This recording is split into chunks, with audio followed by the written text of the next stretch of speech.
welcome back to Sunday Live channel. Thank you so much guys for tuning in. Well guys, when Andile publicly got married with his girlfriend Tamia, a mother of two, Andile baby mama Sthelo trended #1 on Twitter and other social media platforms. Since then, Sthelo decided not to post anything on his social media platforms.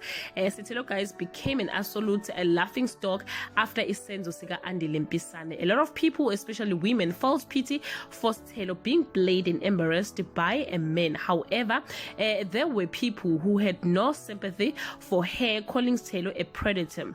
For the first time guys, after a long time, Sthelo decided to engage with her followers and she posted pictures of herself and friends, captioned, "Leaving for the night that I can't remember with the people that I won't forget." And then guys, her post was immediately flooded with love and welcome back messages. Queen, indeed guys, she was dearly missed and she is back. Thank you so much guys for watching this video. Do leave your comment below and share your opinion.